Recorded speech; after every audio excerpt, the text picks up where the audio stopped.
क्या हाल चाल है आप लोगों का? क्या हाल चाल है? कैसे हो आप लोग? उम्मीद करते हैं कि आप लोग एकदम अच्छे से होंगे और बहुत ही अच्छे तरीके से मन लगा करके आप लोग पढ़ाई कर रहे होंगे। प्यारे बच्चों, हम लोग इकोनॉमिक्स का चौथा नंबर चैप्टर पढ़ रहे थे, हमारी वित्तीय संस्था। यही पढ़ रहे थे ना?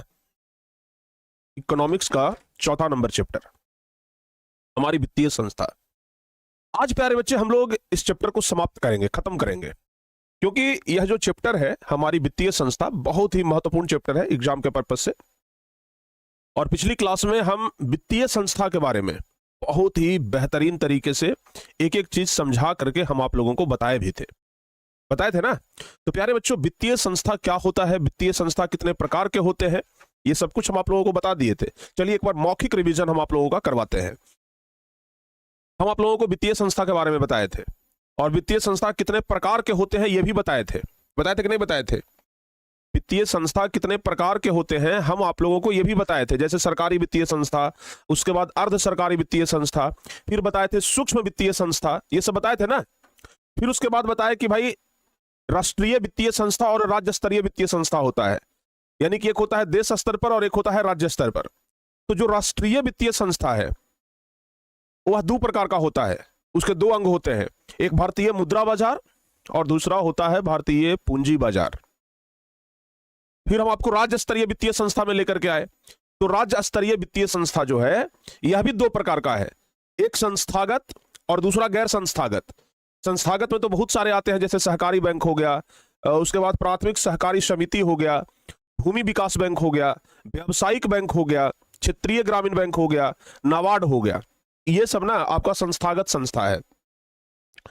दूसरा आता है गैर संस्थागत। ये गैर संस्थागत क्या है? जैसे महाजन, सेठ साहूकार, व्यापारी, रिश्तेदार, ये सब क्या है? तो ध्यान रखिएगा, ये सब है गैर संस्थागत। समझ में आया?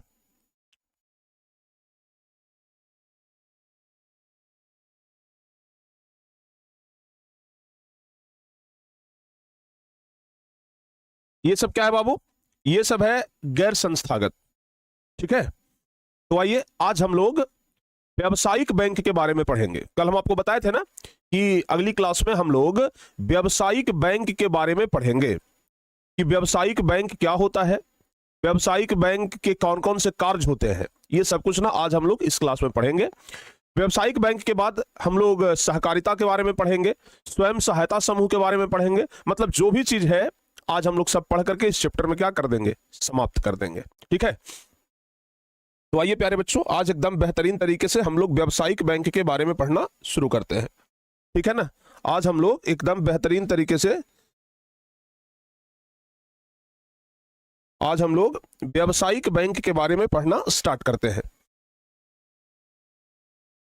टॉपिक क्या है बाबू आज हम लोगों का? व्यावसायिक बैंक। आज हम लोगों का टॉपिक है व्यावसायिक बैंक का कार्य। व्यावसायिक बैंक का कार्य। व्यावसायिक बैंक कितने प्रकार के कार्य करते हैं, आज यही हम लोग देखने वाले हैं। ठीक है ना? व्यावसायिक बैंक कितने तरह के कार्य करते हैं, आज यही हम लोग देखेंगे प्यारे बच्चों।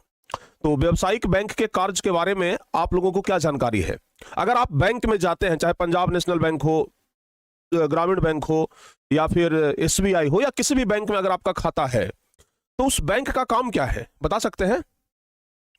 आप लोगों को सिर्फ इतना पता होगा कि बैंक में पैसा जमा कर सकते हैं और बैंक से पैसा निकाल सकते हैं, इतना ही ना पता है कि अगर बैंक के कार्य के बारे में बात किया जाए तो बैंक का कार्य है कि पैसा जमा करना और पैसा निकालना, इतना ही बैंक के बारे में आपको पता होगा। लेकिन बैंक के ना यहाँ पे 4 गो कार्य है, हम आपको अभी बताने वाले हैं। बैंक के कितने कार्य हैं? बैंक के 4 कार्य हैं बाबू। समझ में आ रहा है क्या बोल रहे हैं? बैंक के 4 गो काम है। सबसे पहला काम तो यह है कि जमा राशि को स्वीकार करना। पहला काम तो यह है जमा राशि को स्वीकार करना। जमा राशि को स्वीकार करना बैंक का काम है कि अगर कोई पैसा जमा करने आए तो भाई उसको जमा करवाइए। ठीक है ना?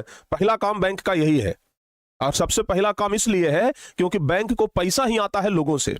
लोग जो पैसा जमा करते हैं ना, उसी पैसा से बैंक पूरा खेला करता है। ठीक है, तो इसलिए सबसे पहला काम है जमा राशि को स्वीकार करना। बैंक में जितना ज्यादा पैसा जमा होगा वह बैंक उतना ही ज्यादा तरक्की करेगा। ठीक है ना। जिस बैंक में जितना ज्यादा पैसा जमा होगा वह बैंक उतना ही ज्यादा तरक्की करेगा। क्लियर। अब अगर बैंक में पैसा जमा कर दिए हैं तो बैंक उस पैसे को क्या करता है, दूसरे को ऋण दे करके उससे फायदा कमाता है, इंटरेस्ट ब्याज कमाता है। तो दूसरा काम है प्यारे बच्चों ऋण प्रदान करना। दूसरा क्या काम है, ऋण प्रदान करना। मतलब अगर बैंक से आप लोन लेने के लिए जाते हैं तो देखते हैं ना कि बैंक तुरंत लोन देने के लिए तैयार रहता है, ठीक है ना। अगर लोन लेने का बात हो ना तो बैंक लोन लेने के लिए तुरंत तैयार रहता है, समझ में आ गया ना। तुरंत तैयार रहता है कि भाई लोन ले लीजिए हमसे, कर्जा ले लीजिए हमसे, कार लोन हो गया, होम लोन हो गया, ये सब लोन देने के लिए ना सब बैंक एकदम रेडी रहेगा, तैयार रहेगा। तो पहला काम तो हो गया जमा राशि को स्वीकार करना। दूसरा काम हो गया ऋण प्रदान करना, समझ में आ गया ना। जो तीसरा काम होता है बैंक का, अच्छा एक बात और, ऋण भी प्रदान करता है तो कई तरह का ऋण प्रदान करता है जिसके बारे में हम आपको अभी बताएंगे, आगे बहुत विस्तार से बताएंगे। तीसरा काम होता है सामान्य उपयोगिता संबंधित कार्य, ठीक है ना। तीसरा जो काम होता है बैंक का ये होता है सामान्य, ध्यान से सुनिएगा, तीसरा काम होता है सामान्य उपयोगिता संबंधी कार्य। तीसरा काम होता है सामान्य उपयोगिता संबंधी कार्य, यानी कि बैंक जो है वो यात्री चेक का सुविधा प्रदान करता है, लॉकर का सुविधा प्रदान करता है। आजकल देखते हैं लोग अपना गहना जेवर घर में नहीं रखता है, बैंक के लॉकर में जाकर के जमा करता है, ठीक है ना। लोग आजकल गहना जेवर देखें, किसी को ज्यादा गहना जेवर है तो घर में लोग नहीं रखेगा, लॉकर में रखेगा। जब मन करेगा लॉकर से निकलवा लेगा और जब मन करेगा तो लॉकर में जाकर के रख देगा ताकि हमारा गहना जो है वो सुरक्षित रहे, ठीक है ना। ये हो गया सामान्य उपयोगिता संबंधित कार्य। आज तो भाई उस गहने के बदले में रुपए भी मिल जाते हैं, आप गहने को लॉकर में रखिए, उसके बदले में बैंक से पैसा ले लीजिए, ठीक है ना। ये आजकल बैंक काम कर रही है। तीसरा काम क्या करती है भाई बैंक, एटीएम का भी सुविधा देती है और क्रेडिट कार्ड का भी सुविधा देती है, ठीक है ना। तो सामान्य उपयोगिता संबंधित कार्य में यह भी आएगा कि एटीएम का सुविधा, क्रेडिट कार्ड का सुविधा, ये सब भी ध्यान रखिएगा। और फिर चौथा बैंक का काम क्या है, एजेंसी संबंधित कार्य। चौथा काम है एजेंसी संबंधित कार्य। एजेंसी संबंधित कार्य, बैंक जो है ना वो एजेंसी वाला काम भी करता है बाबू, ये भी बात समझिएगा। जैसे चेक हो गया, ग्राहकों को अगर एजेंसी के रूप में सेवा चाहिए, ठीक है ना, चेक, बिल, ब्याज, कर्जा, ये सब का भुगतान आदि करने के लिए एजेंसी संबंधित कार्य भी करती है। मान लिया जाए कि हमारे पास 100 गो स्टाफ है, ठीक है ना, मान लिया जाए, क्या उससे ज्यादा ही होगा अभी, मान लिया जाए, हम एक एग्जांपल के जरिए हम बता रहे हैं 100 गो स्टाफ है अभी टारगेट बोर्ड में। अब टारगेट बोर्ड के में प्रत्येक महीने सभी स्टाफ को हमको सैलरी भेजना है, ठीक है ना।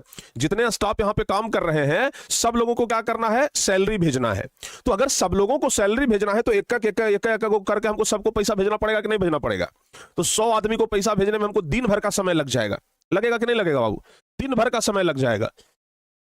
उससे अच्छा क्या है कि हम एक चार्ट तैयार करें और उस चार्ट में नाम, अकाउंट नंबर, जिस व्यक्ति को कितना पैसा भेजना है वो बिल, ये सब कुछ तैयार करें, ठीक है ना। कि हम भाई इस स्टाफ को इतना पेमेंट करना है, इस स्टाफ को इतना करना है, इस स्टाफ को इतना करना है, इस तरीके से करके एक पूरा हम एक चार्ट तैयार कर दें। और जितना टोटल पैसा आया कि भाई 100 स्टाफ को हमको पेमेंट करने में मान लिया जाए कि 6 लाख रुपए का खर्च आ रहा है, तो हम 6 लाख रुपए का एक चेक काटेंगे और चेक काट के बैंक को दे देंगे और बैंक को वो चार्ट भी दे देंगे। बैंक क्या करेगी, अब सभी आदमी को, सभी स्टाफ को पैसा ट्रांसफर कर देगी। बताइए, जिस व्यक्ति को मतलब सारे स्टाफ को पेमेंट करने में हमको दिन भर का समय लग रहा था, बैंक क्या किया, अब अपना काम कर दिया, ठीक है ना। तो ये बैंक जो है ना वो एजेंसी संबंधित कार्य भी कर देती है, ठीक है। तो इस प्रकार से ये 4 व्यापार, ये जो व्यावसायिक बैंक होते हैं उसके 4 कार्य होते हैं, ठीक है ना। व्यावसायिक बैंक के 4 गो कार्य होता है, समझ में आ गया बाबू। जिसमें सबसे महत्वपूर्ण काम क्या है, सबसे महत्वपूर्ण काम है जमा राशि को स्वीकार करना, ठीक है ना। क्योंकि बैंक चलता ही है जमा राशि से, अगर आप पैसा जमा नहीं करेंगे बैंक में तो बैंक बंद हो जाएगी, ठीक है ना। तो बैंक चलता ही है जमा राशि से, तो बैंक का काम है जमा राशि को स्वीकार करना। अब एक चीज इसमें यह देखने लायक है, ये जो जमा राशि है ना ये 4 प्रकार का होता है बाबू। ये जमा राशि कितने प्रकार का होता है, 4 प्रकार का। 4 प्रकार का जमा राशि बैंक स्वीकार करती है। कौन कौन, एक होता है अस्थाई जमा, समझिएगा, अस्थाई जमा, जिसको कहते हैं फिक्स्ड डिपॉजिट, FD, ठीक है ना। आप लोग आए दिन सुनते होंगे, अगर किसी के पास 1 लाख रुपया तो कहता है फिक्स करवा लो, बैंक में फिक्स डिपॉजिट में डलवा दो, इसको फिक्स करवा लो, फिक्स हो जाएगा, पैसा दुगना मिल जाएगा 2-4 साल में। तो आए दिन आप लोग सुनते होंगे, मम्मी पापा ये सब कहते होंगे ना कि पैसा इतना फिक्स डिपॉजिट में डलवा दिए हैं, यानी कि फिक्स करवा लिया। कभी कभी होता है ना, मान लीजिए हमारे पास 1 लाख रुपया है, हमको 2 साल तक उस रुपया का काम नहीं है, तो हम 2 साल तक के लिए उसको बैंक में फिक्स करवा लिए। फिक्स होने पर ना इंटरेस्ट ज्यादा मिलता है, तो इसलिए लोग फिक्स करवा लेते हैं। तो ठीक है, तो इसको कहते हैं अस्थाई जमा, हिंदी में उसको क्या बोलते हैं, अस्थाई जमा। दूसरा होता है चालू जमा। दूसरा होता है चालू जमा, कि भाई पैसा डालिए भी और पैसा निकालिए भी, जब मन करे पैसा जाकर के जमा किए, जब मन करे तो पैसा जाकर के निकाले। उसके बाद होता है संचयी जमा, सबके बारे में ना अभी विस्तार से हम आप लोगों को और विस्तार से बताएंगे। तीसरा होता है संचयी जमा, ठीक है, अस्थाई जमा, चालू जमा, संचयी जमा, और एक चौथा होता है आवर्ती जमा। ध्यान रखिएगा, आवर्ती जमा। ये 4 प्रकार का जमा राशि स्वीकार करती है कौन, बैंक। ऐसा नहीं है आप लोग बैंक में, आपके घर में फिक्स डिपॉजिट होगा, ठीक है ना, आप लोग मम्मी से पापा से पूछिएगा ना कि फिक्स करवा करके रखे हैं पैसा, कहेंगे कि हाँ बेटा फिक्स करवाए हैं, ठीक है ना। तो ये होता है प्यारे बच्चों 4 प्रकार के, क्या होता है, 4 प्रकार के होता है जमा। कौन कौन, अस्थाई जमा, चालू जमा, संचयी जमा और आवर्ती जमा। अब ये चारों प्रकार के बारे में ना हम लोग बहुत विस्तार से पढ़ेंगे, अच्छे तरीके से पढ़ेंगे। देखिए, अस्थाई जमा में क्या होता है कि एक अवधि के लिए भाई रुपया जमा हो गया, फिक्स हो गया, आपको 4 साल के लिए करवाना है, 5 साल के लिए करवाना है, 6 साल के लिए करवाना है, जितना भी समय के लिए आपको फिक्स करवाना है आप फिक्स करवा लीजिए, पैसा उतने समय के बाद ही निकलेगा। लेकिन फिक्स करने पर ना ज्यादा इंटरेस्ट मिलता है, ज्यादा ब्याज मिलता है, इसलिए लोग पैसा को फिक्स करवाना चाहते हैं। ठीक है, समझ में आ गया। हाँ, चालू जमा में क्या है कि ग्राहक जब मन करे, जैसे मान लिया जाए कि हम जो है अपना पैसा चालू जमा में जमा करवाए, मतलब जब मन करेगा तो पैसा निकालेंगे, जब मन करेगा तो पैसा जाकर के जमा कर देंगे। आमतौर पर लोग यही करते हैं ना कि भाई अगर जरूरत पड़ा तो जाकर के निकाल लिए, जरूरत नहीं है तो जाकर के फिर बैंक में जमा कर दिए, तो उसको कहते हैं चालू जमा, ठीक है ना। तीसरा होता है संचयी जमा। संचयी जमा क्या है कि रुपया जमा करने पर तो कोई प्रतिबंध नहीं है, लेकिन रुपया निकालने का अधिकार सीमित है। यानी कि संचयी जमा में बैंक ये कहती है कि जितना जमा करना है उतना करो, लेकिन निकालोगे तो एक लिमिट में ही निकालो। उसमें क्या है कि इंटरेस्ट थोड़ा बैंक ज्यादा बढ़ा करके देती है। भाई अगर बैंक के पास तुम्हारा पैसा पड़ा हुआ है तो फ्री का तो फोकट का तो नहीं पड़ा है। बैंक के पास अगर हम जाकर के अपना रुपया रख रहे हैं तो ऐसे ही तो नहीं रख रहे हैं कि भाई बैंक में खाली सुरक्षित रहेगा, नहीं। बैंक में लोग पैसा इसलिए भी रखता है ताकि वहां से ब्याज मिले, ठीक है ना, ताकि वहां से ब्याज मिले, इंटरेस्ट मिले, इसलिए लोग बैंक में पैसा को फिक्स करवा करके रखते हैं बाबू, समझ में आ गया ना। तो संचयी जमा में बैंक क्या कहती है कि भाई जमा करने का तो कोई प्रतिबंध नहीं है, जितना मन करे उतना जमा करो, लेकिन निकालने पर प्रतिबंध है, ज्यादा मत निकालो, थोड़े बहुत निकालो, उसमें भी एक अधिकार है, उस तरीके से निकालो, ठीक है ना, तो उसमें इंटरेस्ट ज्यादा देंगे। तो इसलिए ये होता है संचयी जमा। और चौथा होता है आवर्ती जमा, ठीक है ना। आवर्ती जमा में क्या होता है कि भाई थोड़े थोड़े पैसे करके ना एक निश्चित समय के लिए जमा करो। जैसे आप लोग देखते होंगे, मान लिया जाए कि हम, जैसे आप ना कभी कभी नहीं होता है LIC खुलवा लिए, तो LIC खुलवाते हैं तो उसमें क्या कहता है कि 2 साल तक आपको 10-10 हजार जमा करना है और 10 साल के बाद इतना पैसा निकलेगा, ऐसे करके नहीं बताता है आपको स्कीम। तो आवर्ती जमा यही है कि एक निश्चित अवधि तक प्रत्येक महीना थोड़ा थोड़ा थोड़ा थोड़ा रुपया जमा कर दीजिए। 10-10 हजार अगर हमसे हो रहा है तो 10-10 हजार हम मान लिया जाए कि 2 साल तक जमा कर दिए। अगर 10-10 हजार हम 2 साल तक जमा किए तो कितना रुपया जमा हुआ, 1 साल में हमारा जमा हो गया 1,20,000, 2 साल में जमा हुआ 2,40,000। तो भाई अगर हम 2 साल तक 10-10 हजार रुपया जमा किए तो 2,40,000 रुपया जमा कर दिए। अब बैंक क्या कहेगी कि इस पैसे को 5 साल के बाद निकालिए, 5 साल के बाद निकालेंगे तो 2,40,000 का हो सकता है कि आपको 4,80,000 दे दे। तो इस तरीके से यह होता है आवर्ती जमा, ठीक है ना। तो बैंक जो है ना वो 4 प्रकार की जमा राशि को स्वीकार करती है। ध्यान रखिएगा, अस्थाई जमा, चालू जमा, संचयी जमा और आवर्ती जमा। समझ में आ गया ना। बैंक जो है वो 4 प्रकार की जमा राशि को स्वीकार करती है। क्लियर हो गया। हाँ, सारे बच्चों को समझ में आ गया ना। तो प्यारे बच्चों, व्यावसायिक बैंक के कार्य के बारे में अगर हम बात करें, अच्छे तरीके से इसको समझिएगा आप लोग। अगर व्यावसायिक बैंक के कार्य, देखिए व्यावसायिक बैंक के कार्य, हम लोग ये वाला टॉपिक पढ़ रहे हैं अभी। तो व्यावसायिक बैंक के कौन कौन से कार्य होते हैं? 4 कार्य: जमा राशि को स्वीकार करना, ऋण प्रदान करना, समान उपयोगिता संबंधित कार्य और एजेंसी संबंधित कार्य। ये 4 प्रकार के कार्य हो गए। जमा राशि को स्वीकार करने की अगर बात हो तो व्यावसायिक बैंक का सबसे महत्वपूर्ण कार्य अपने ग्राहकों से जमा के रूप में मुद्रा प्राप्त करना है। बैंक का सबसे महत्वपूर्ण काम क्या है? ग्राहकों से जमा राशि स्वीकार करना, और इसी पैसे को बिना किसी दूसरे को कर्ज देकर के, ये इसी पैसे को किसी दूसरे व्यक्ति को कर्ज देकर के बैंक जो है वो लाभ कमाती है। जो पैसा बैंक में जमा करते हैं वही पैसा से बैंक क्या करती है? लाभ कमाती है। व्यावसायिक बैंक कितने प्रकार के होते हैं? 4 प्रकार के होते हैं।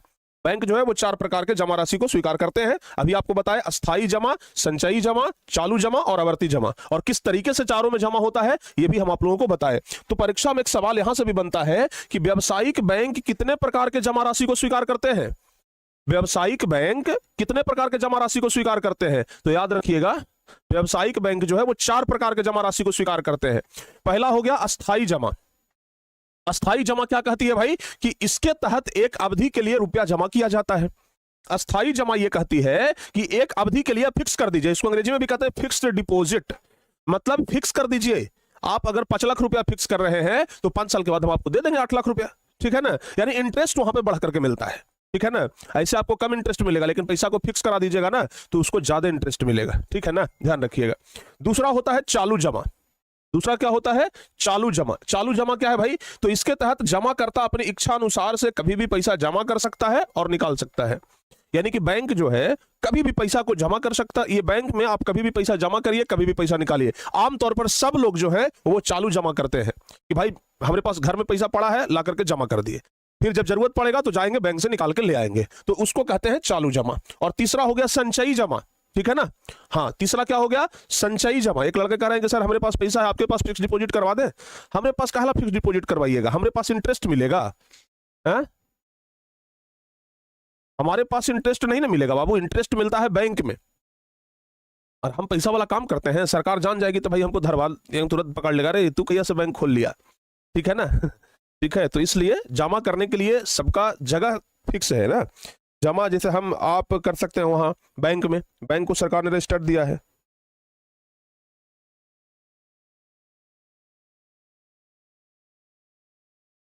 समझ में आ गया ना, ध्यान रखना बाबू।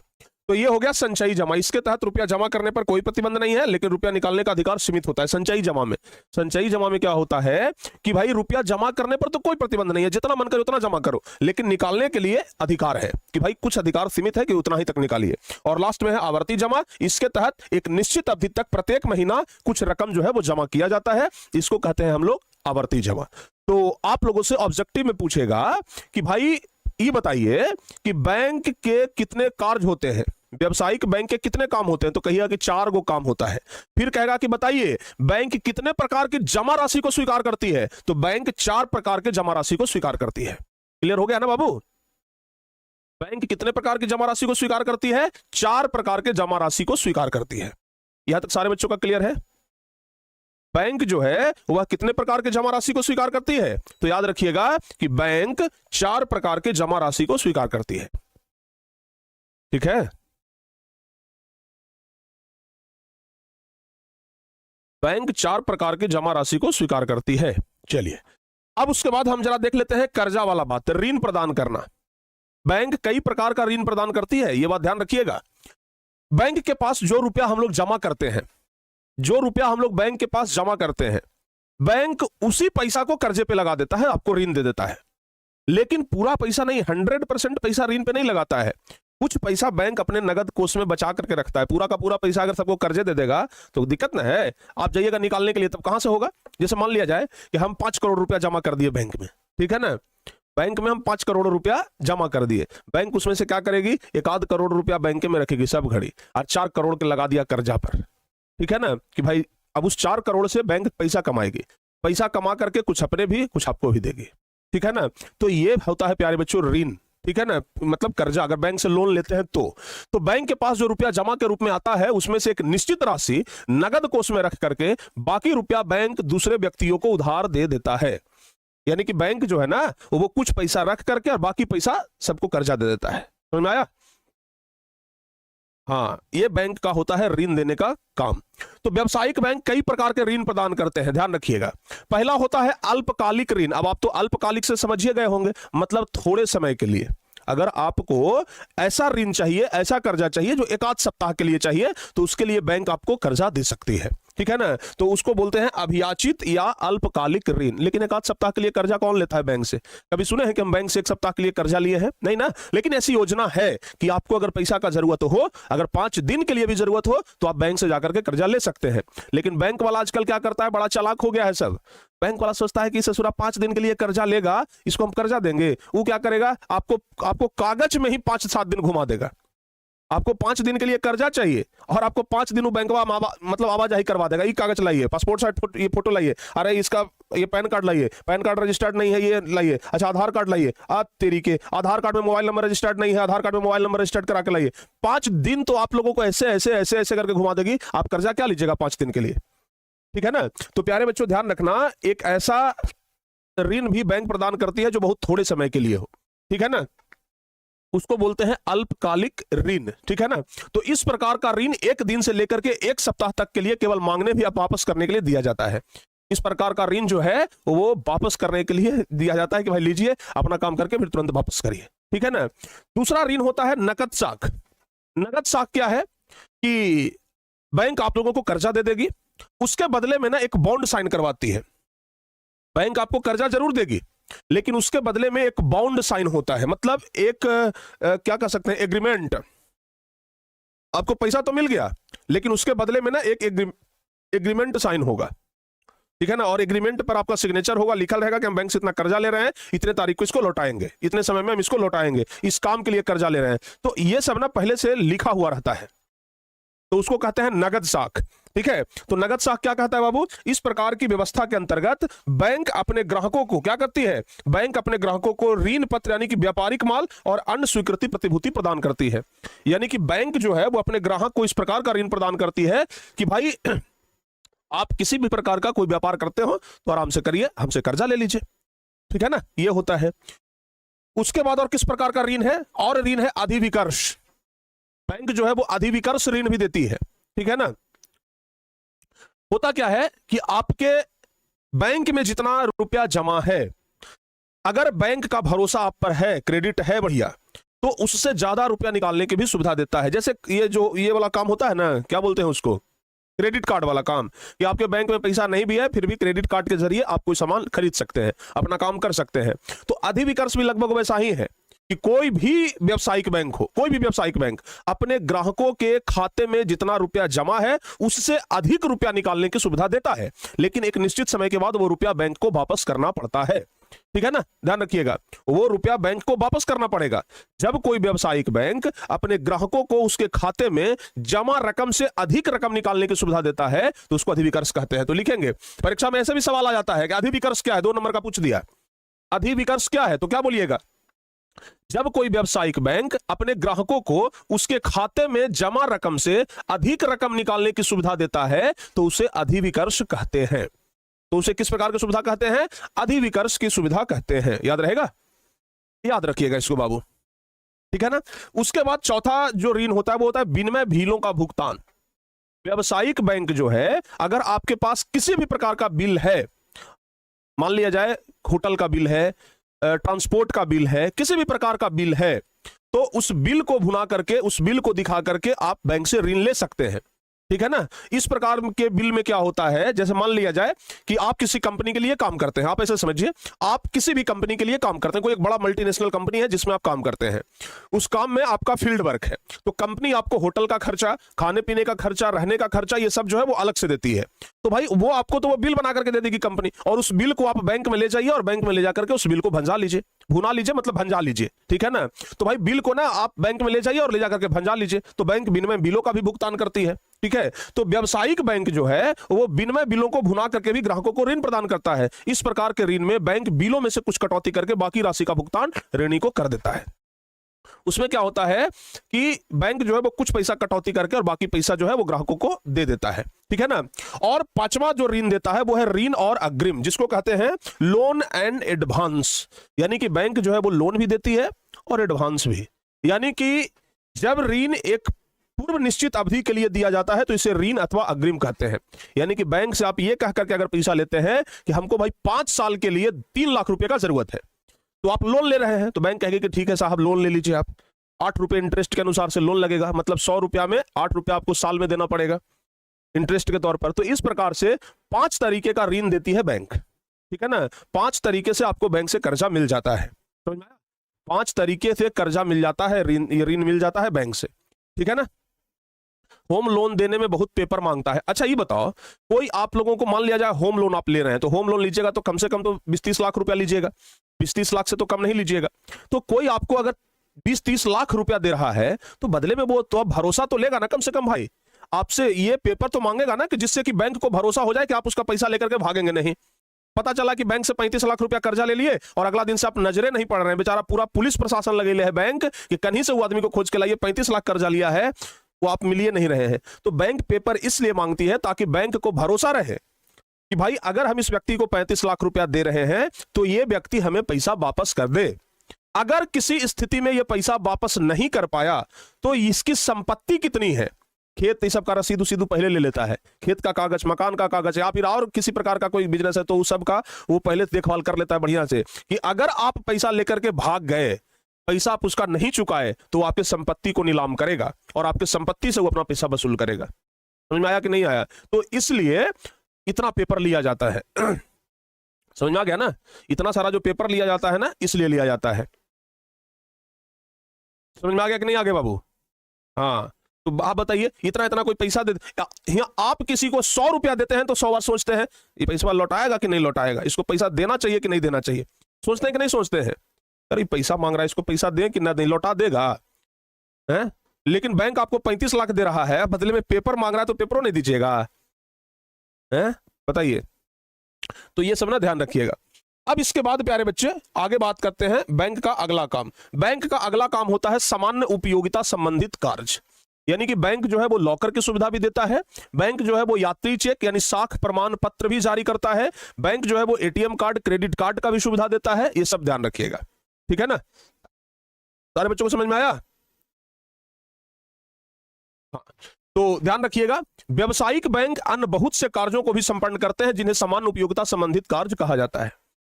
बैंक जो है वो कई प्रकार के काम करते हैं जिन्हें कहते हैं सामान्य उपयोगिता संबंधित काम। ऐसे ही लोकल काम क्या क्या होता है भाई? यात्री चेक और साख प्रमाण पत्र जारी करना। बैंक जो है वो यात्री चेक भी जमा करती है और साख प्रमाण पत्र भी जमा करती है। तो ये अपने ग्राहकों के लिए साख पत्र और यात्री चेक भी जारी करते हैं, जिसकी सहायता से व्यापारी विदेशों से भी सुगमता पूर्वक विनिमय कर सकते हैं। यानी कि मान लिया जाए कि खाता है हमारा भारत में और हम रहते हैं विदेश में, तो वहां के लिए बैंक ना व्यवस्था के लिए है, साख प्रमाण पत्र जारी किए हुए हैं।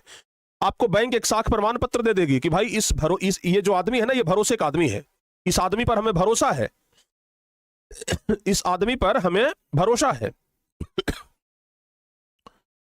तो आपको साख प्रमाण पत्र, साख मतलब क्या होता है? विश्वास, ठीक है ना? तो साख प्रमाण पत्र दे देगी। दूसरा होता है लॉकर की सुविधा।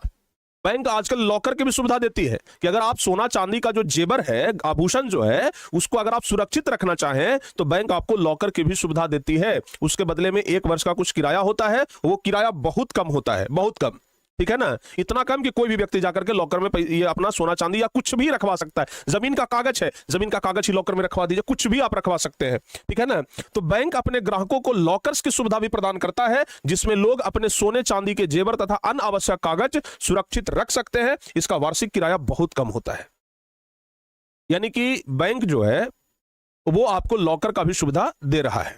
उसके बाद तीसरा काम बैंक का होता है एटीएम और क्रेडिट कार्ड की सुविधा। बैंक में तो आप खाता खुलवाते हैं, लेकिन बैंक अपन मन से आप लोगों को एटीएम कार्ड दे देता है कि भाई लीजिए एटीएम कार्ड। इससे फायदा क्या होगा कि आप किसी भी कोने में रहिएगा, आपको बैंक में आकर के पैसा नहीं निकालना है। जगह जगह पर एटीएम मशीन लगल है, जाइए पैसा निकालिए, दनादन खर्चा करिए, उड़ाइए, ठीक है ना? तो एटीएम और क्रेडिट कार्ड। क्रेडिट कार्ड क्या होता है कि भाई आपके अकाउंट में अगर पैसा ना भी है, फिर भी बैंक कह रहा है कि जरा जाओ ना भाई, क्रेडिट कार्ड है ना, हमको तुम पर विश्वास है, तुम जाओ पैसा खर्च करो, लौटा देना 1 आध महीना में, ठीक है? तो क्रेडिट कार्ड से क्या होता है कि अगर आपके पास पैसा ना भी है तो क्रेडिट कार्ड के जरिए आप कोई सामान खरीद सकते हैं अगर आपको लेने का इच्छा हो तो बैंक 24 घंटे पैसे निकालने की सुविधा के रूप में एटीएम सेवा देता है। एटीएम ऑटोमेटिक टेलर मशीन, ध्यान रखिएगा। साथ ही क्रेडिट कार्ड की सुविधा भी देता है, जिससे कि ग्राहक विश्व में एक निश्चित राशि तक खरीदारी करके कार्ड द्वारा भुगतान कर सके। आपको एक कार्ड मिल जाता है, क्रेडिट कार्ड। बैंक कहता है कि हमें तुम पर क्रेडिट है, भरोसा है, तुम जाओ इस कार्ड को लेकर के और खर्चा करो, ठीक है ना? तो यह होता है बैंकों का सामान्य कार्य।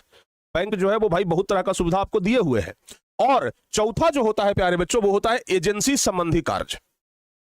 बैंक का चौथा कार्य क्या होता है? बैंक का चौथा कार्य होता है एजेंसी संबंधित कार्य। ध्यान रखिएगा, वर्तमान समय में व्यावसायिक बैंक ग्राहकों को एजेंसी के रूप में भी सेवा देता है। इसके अंतर्गत बैंक चेक हो गया, बिल हो गया, ब्याज हो गया, ऋण ये सब हो गया, बीमा का किस्त, ये सब भुगतान करने का सुविधा देता है। अगर आप LIC भरते हैं, बैंक को बताइए ना, बैंक महीने महीने पैसा कटवा देगा।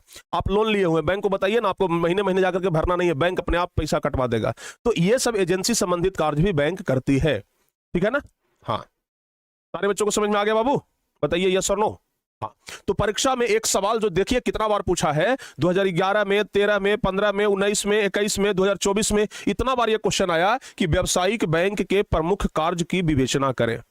व्यावसायिक बैंक कौन कौन सा काम करता है? तो भाई व्यावसायिक बैंक के 4 गो काम है। पहला काम क्या है? जमा राशि को स्वीकार करना। 4 प्रकार के जमा राशि को स्वीकार करता है बैंक, तो ये आप लोग लिख लीजिएगा कि व्यावसायिक बैंक जो है वो 4 प्रकार के जमा राशि को स्वीकार करती है भाई।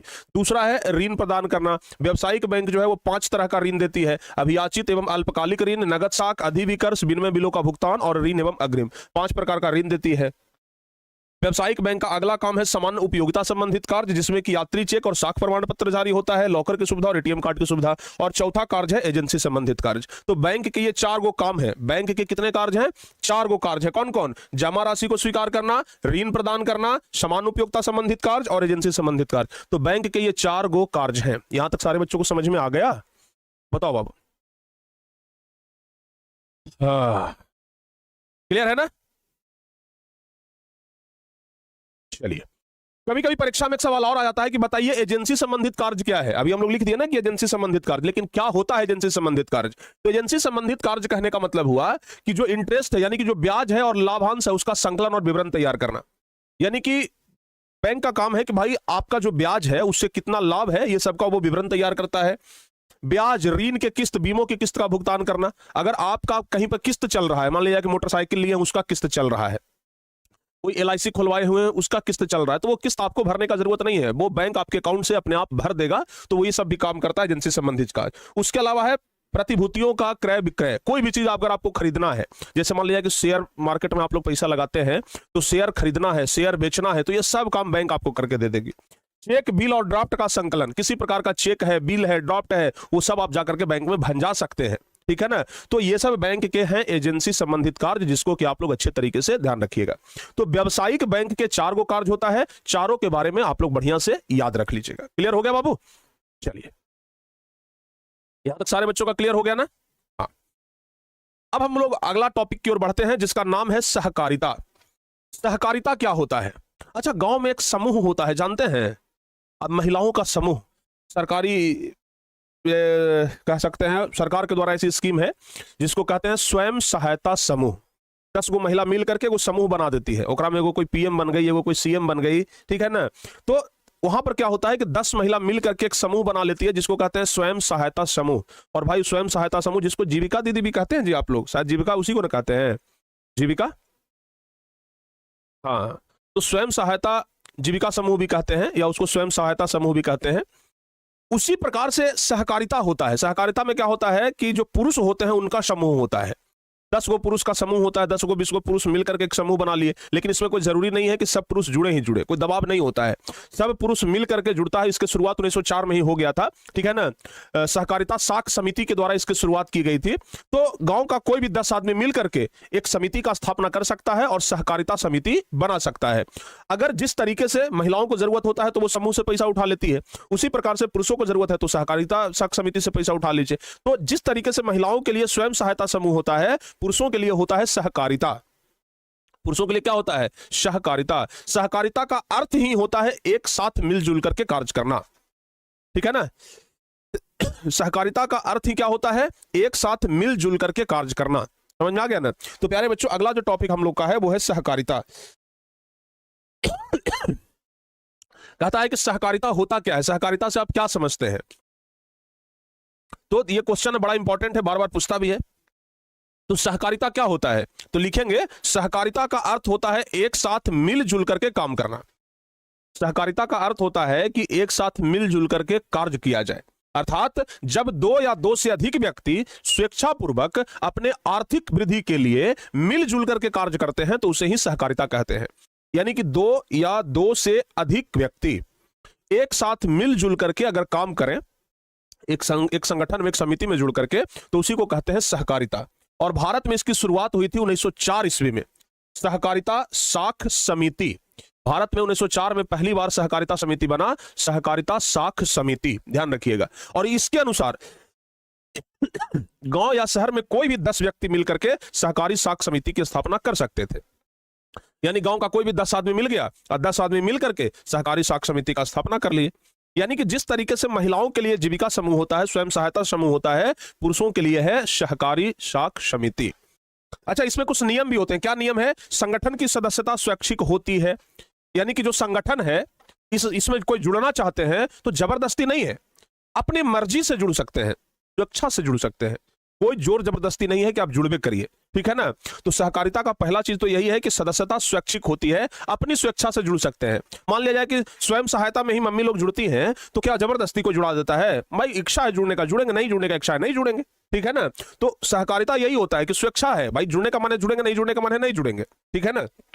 अच्छा, इसका जो प्रबंधन होता है, मतलब ये जो संगठन चलता है वो एकदम गणतंत्रात्मक आधार पर चलता है, बिना किसी भेदभाव के, ठीक है ना। वहां 10 व्यक्ति अगर समूह में जुड़ा है तो 10 व्यक्ति का एक ही उद्देश्य है, किसी तरीके से हम लोगों को आगे बढ़ना। 10 व्यक्ति का एक ही उद्देश्य है, भाई अपना जो है वो तरक्की करें, ठीक है ना, और एकदम निष्पक्ष तरीके से, बिना किसी भेदभाव के। समझ में आ रहा है? यहां तक सारे बच्चों को समझ में आ रहा है? बताइए यस और नो।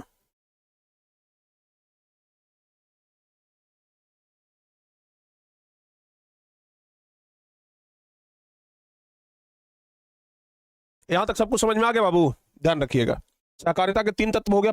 पहला बता दिए, सदस्यता स्वैच्छिक होती है। दूसरा, इसका संचालन एकदम गणतंत्रात्मक आधार पर होता है, बिना किसी भेदभाव के। और तीसरा, ये जो संगठन बनता है उसमें कोई किसी का निजी लाभ नहीं होता है, बल्कि सामाजिक लाभ होता है। मतलब एकदम निस्वार्थ भाव से वो संगठन बनता है और उसमें सब लोग जुड़ते हैं, ठीक है, निस्वार्थ भाव से। उसका कोई ये नहीं होता है कि भाई इसमें जबरदस्ती है, ठीक है ना। तो सहकारिता के मूल जो तत्व है वो 3 ही है। सहकारिता के मूल तत्व 3 ही है। कौन कौन? पहला, सदस्यता स्वैच्छिक है। दूसरा, इसका संचालन लोकतांत्रिक है, गणतंत्रात्मक आधार पर होता है, समान अधिकार सबको दिया जाता है। और तीसरा, यानी कि अगर सहकारिता में 10 लोग जुड़ा है तो 10 लोगों को समान अधिकार है। और तीसरा, निजी लाभ के लिए कोई काम नहीं करता है, बल्कि सब लोग एक साथ मिलकर के सामाजिक लाभ के लिए काम करता है। समझ में आ गया ना? हाँ, तो उसे ही कहते हैं प्यारे बच्चों सहकारिता। समझ में आ गया सारे बच्चों को? सहकारिता समझ में आया? तो सहकारिता का मूल तत्व 3 ही है, ध्यान रखिएगा। पहला कि स्वैच्छिक संगठन है, जिसका इच्छा है जुड़ने का जुड़ेगा, नहीं जुड़ने का इच्छा है नहीं जुड़ेगा। और उसके बाद तीसरा, ये दूसरा है, ये गणतंत्रात्मक आधार पर चलता है, बिना किसी भेदभाव के सबको समान अधिकार दिया गया है। और तीसरा है कि सब लोग सामाजिक उन्नति पे ध्यान देते हैं, अपना निजी लाभ के लिए कोई काम नहीं करता है, सब लोग सामाजिक लाभ के लिए काम करता है। तो ये सहकारिता के मूल 3 तत्व हैं, जिसको कि आप लोग ध्यान रखिएगा। याद रहेगा ना? दीर्घ उत्तरीय में भी सवाल बन जाता है ये वाला कि सहकारिता के मूल तत्व क्या है, राज्य के विकास में इसकी क्या भूमिका है, मतलब बिहार के विकास में इसकी क्या भूमिका है। तो पहला तो सहकारिता का मूल तत्व यही बताए कि सदस्य बनने के लिए कोई बंधन या कोई दबाव नहीं होता है, एकदम निष्पक्ष है। भाई मन करे तो सदस्य बनिए सहकारिता के, मन न करे तो मत बनिए, ठीक है ना। इसका प्रबंधन और संचालन लोकतांत्रिक होता है, यानी कि सभी सदस्यों को समान अधिकार दिया जाता है, किसी भी सदस्य के साथ भेदभाव नहीं होता है। और तीसरा क्या है, इसके तहत आर्थिक उन्नति के साथ सामाजिक उन्नति पर भी ध्यान दिया जाता है। मतलब उस संस्थान में जितने भी लोग जुड़े हुए हैं उसकी सामाजिक उन्नति पर ध्यान दिया जाता है। बिहार जैसे पिछड़े और गरीब राज्य में सहकारिता की काफी महत्वपूर्ण भूमिका है, ठीक है ना। बिहार जैसे गरीब राज्य में ना लोग जरूरत है सहकारिता का, स्वयं सहायता समूह का, ये सबका जरूरत है, क्योंकि गरीब जनता को सहकारिता के माध्यम से धन उपलब्ध करा करके उनका आर्थिक विकास किया जा सकता है। भाई 10 लोग अगर एक साथ जुड़े हुए हैं, 10 में से किसी भी व्यक्ति को पैसे का जरूरत हुआ तो वो पैसा 10 में से सब व्यक्ति मिलकर के जो जमा करता है उसमें से वो पैसा निकाल करके अपना काम कर लेता है, फिर आकर के पैसा वापस भी कर देता है। तो इसलिए ना आर्थिक विकास होता है लोगों का। सहकारिता के माध्यम से आज बिहार में कृषि कार्यों के साथ ही अनेक कुटीर एवं लघु उद्योगों को संचालन किया जा रहा है। इससे बिहार के लोगों की आय में वृद्धि हो रही है और उनका जीवन स्तर ऊंचा उठ रहा है। बिहार के लोगों की आय बढ़ रही है, जीवन स्तर ऊंचा उठ रहा है। तो ये सब ना सहकारिता का मुख्य लाभ है, ये सब सहकारिता का क्या है, मुख्य लाभ है। इसको ध्यान रखिएगा। क्लियर? सारे बच्चों का क्लियर हो गया?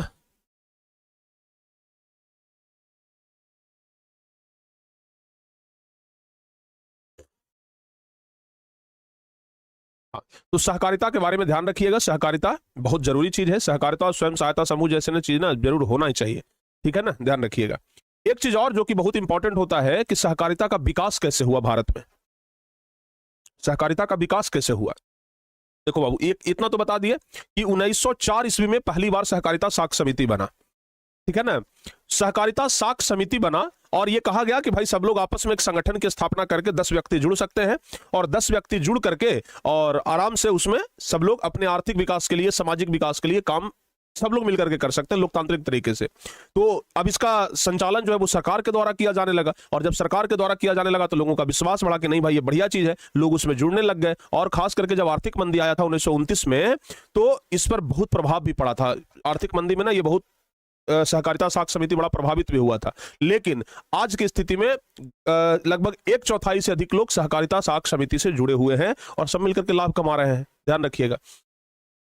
ठीक है, तो ये भी एक बड़ा महत्वपूर्ण क्वेश्चन बन जाता है कि भारत में सहकारिता का विकास कैसे हुआ। ठीक है ना, भारत में सहकारिता का विकास का वर्णन करें, यह भी एक बड़ा महत्वपूर्ण क्वेश्चन बन जाता है।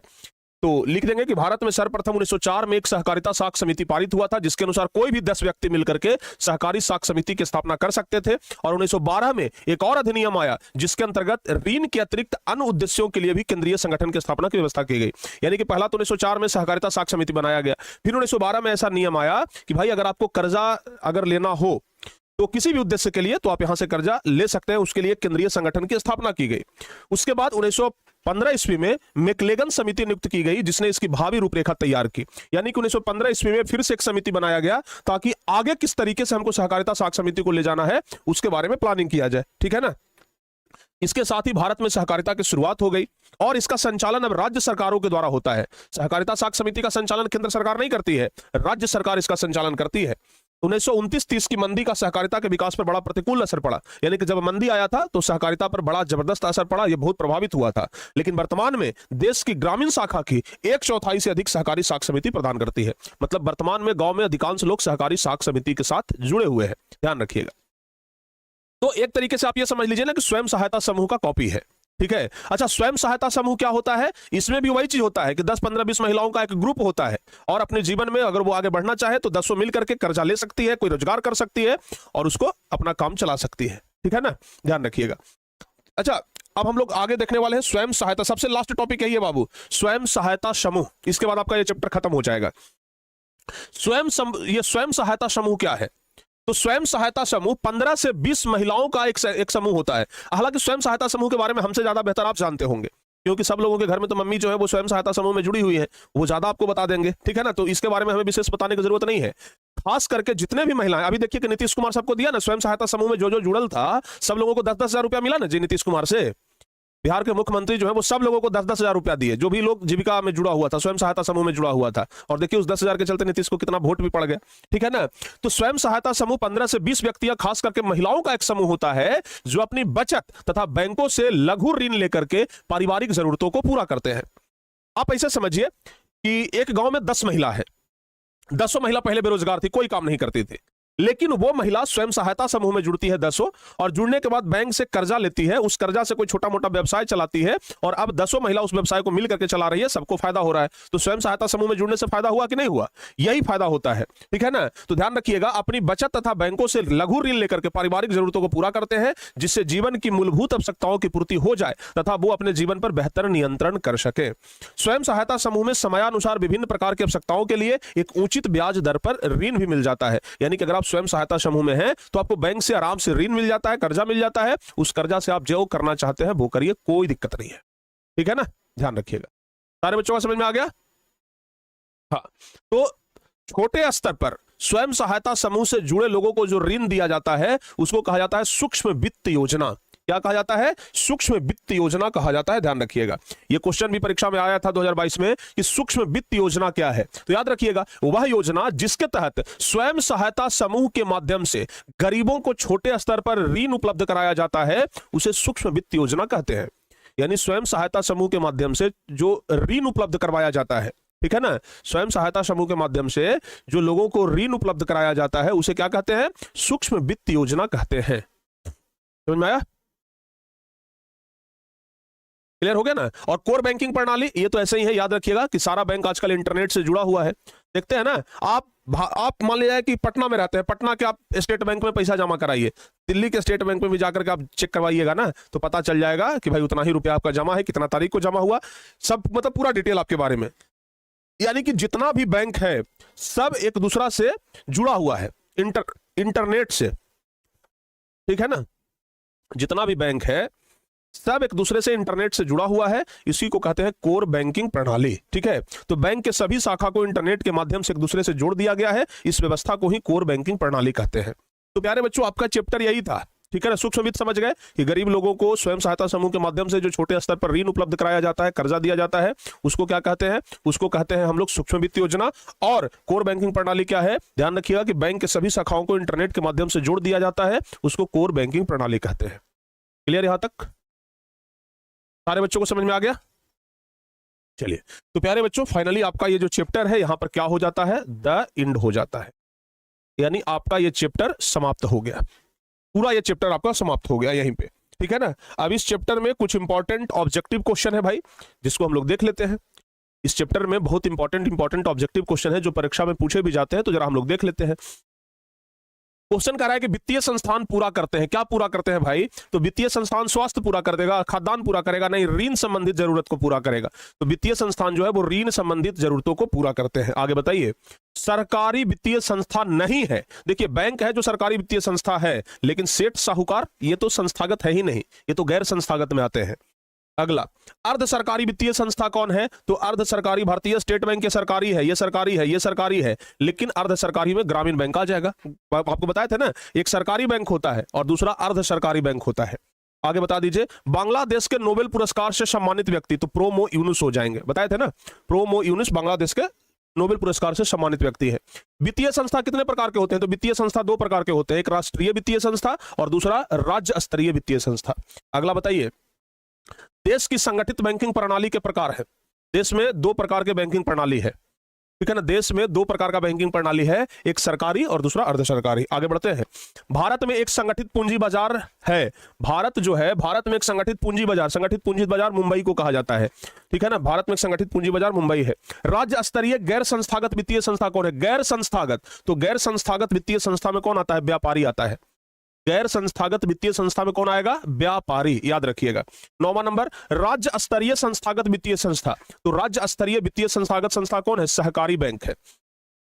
राज्य स्तरीय संस्थागत वित्तीय संस्था कौन है, सहकारी बैंक है, याद रखिएगा। 10वां नंबर, आज भी ऋण प्रदान करने का सबसे लोकप्रिय स्रोत, आज भी ना लोग सबसे ज्यादा कर्जा बैंक से ज्यादा लोग ना सेठ साहूकार महाजन से ही ले लेते हैं, तो आज भी सबसे लोकप्रिय चीज ना महाजन ही है। 11 नंबर क्वेश्चन, ग्रामीण परिवार द्वारा संस्थागत स्रोत से लिया गया ऋण प्रतिशत, मतलब ग्रामीण परिवार जो है वो समझ लीजिए कि बैंक से 52% लोग ही जो है वो बैंक से लोन लेते हैं, बाकी आज भी 48% लोग जो है वो सेठ साहूकार अपने रिश्तेदार इन सब जगहों से पैसा लेते हैं। अगला नंबर क्वेश्चन, बिहार में प्राथमिक सहकारी कृषि साख समिति की संख्या कितनी है, तो प्राथमिक कृषि साख समिति की संख्या है 6842, याद रखिएगा। बिहार में प्राथमिक कृषि साख समिति की संख्या 6842 है, यह बात आप लोग याद रखिएगा। आगे बताइए, बिहार में सहकारी बैंक द्वारा उपलब्ध सहकारी साख व्यवस्था है, तो बिहार में सहकारी बैंक के द्वारा जो सहकारी साख व्यवस्था उपलब्ध कराया जाता है वो क्या है, त्रिस्तरीय है, 3 स्तर पर काम करता है। अगला नंबर क्वेश्चन, गैर संस्थागत वित्त प्रदान करने वाला सबसे लोकप्रिय साधन, तो गैर संस्थागत का अगर बात किया जाए तो महाजन जो है वो सबसे लोकप्रिय साधन है, जहां से लोग पैसा उठा लेते हैं। अगला बता दीजिए, इसमें से कौन संस्थागत वित्त साधन है, संस्थागत, तो व्यावसायिक बैंक क्या है, संस्थागत वित्त साधन है। व्यावसायिक बैंक जो है वो संस्थागत वित्त साधन है, याद रखिएगा। 16वां नंबर क्वेश्चन, आज ना हम आप लोगों को 20 क्वेश्चन देने वाले हैं आपको बनाने के लिए। 40 क्वेश्चन इस चैप्टर में है, 20 क्वेश्चन ऑब्जेक्टिव बताएंगे हम और 20 आपको होमवर्क बनाना है। बाकी नोट्स तो हम जब भेजेंगे तो उसमें पूरा क्वेश्चन का आंसर होगा ही, लेकिन आज होमवर्क आप लोगों को देंगे 20 क्वेश्चन बनाने के लिए। भारत का केंद्रीय बैंक, तो भारत का केंद्रीय बैंक होता है रिजर्व बैंक ऑफ इंडिया, जो कि नोट के ऊपर जो लिखा रहता है। आगे बताइए, बैंक का कार्य नहीं है, बैंक का कार्य लॉकर का सुविधा है, स्वयं सहायता समूह बनाना, नकद बनाना, क्रेडिट कार्ड, स्वयं सहायता समूह बनाना। बैंक का काम जो है ना वो स्वयं सहायता समूह बनाना नहीं है, बाकी तो लॉकर का सुविधा प्रदान करना, नगद साख, क्रेडिट कार्ड, ये सब काम है। स्वयं सहायता समूह बनाना ये बैंक का काम नहीं है। अगला बताइए, भारत में सहकारिता आंदोलन का प्रारंभ कब हुआ, तो सहकारिता आंदोलन 1904 में सहकारिता शुरू हुआ था बाबू। अगला बता दीजिए, व्यावसायिक बैंक निम्न राशि जमा नहीं करता, कौन सा राशि जमा नहीं करता, तो व्यावसायिक बैंक चालू जमा करता है, संचयी जमा, स्थायी जमा, अग्रिम जमा नहीं करता है। बैंक में जाकर के आप एडवांस जमा नहीं कर सकते कि लीजिए हमारा एडवांस है, इसको रख ले रहिए, जब मन करेगा हम जमा करा लेंगे, ऐसा नहीं होता है। आगे, भारत की वित्तीय राजधानी, तो वित्तीय राजधानी ना मुंबई को कहा जाता है। तो प्यारे बच्चों, ये 20 क्वेश्चन हम बताए हैं और बाकी का 20 क्वेश्चन आप लोगों को बना करके भेजना है। इस चैप्टर में हम आप लोगों को होमवर्क दे रहे हैं, ठीक है ना, होमवर्क दे रहे हैं 21 से 40 नंबर तक, ये पूरा आपको बना करके भेजना है 6207 39 10 11, इस नंबर पे आपको बना करके भेज देना है। आपका ये चैप्टर जो है समाप्त हो गया, ठीक है ना। अब इसके बाद आप लोगों का जो चैप्टर है प्यारे बच्चों, इसके बाद आप लोगों का चैप्टर है रोजगार और सेवा। तो रोजगार और सेवा वाला चैप्टर हम लोग अगली क्लास में अब देखेंगे, यानी कि अगली क्लास में हम लोग 5वां नंबर चैप्टर शुरू करेंगे। 5, 6 और 7 तीन चैप्टर तो बचा है, अब ज्यादा चैप्टर नहीं है, मात्र 3 चैप्टर बचा है, 5, 6, 7। 5 से 6 क्लास में आपका ये इकोनॉमिक्स का सिलेबस भी समाप्त हो जाएगा, पूरा सोशल साइंस फिर समाप्त। ठीक है, तो प्यारे बच्चे अच्छे तरीके से आप लोग आज जो होमवर्क दिए हैं उसको बना करके भेज दीजिएगा, ठीक है ना, हम चेक कर लेंगे आप लोगों का होमवर्क। तो मिलते हैं प्यारे बच्चों अब आप लोगों से हम नेक्स्ट क्लास में, तब तक के लिए मन लगा करके पढ़िए। जय हिंद, धन्यवाद।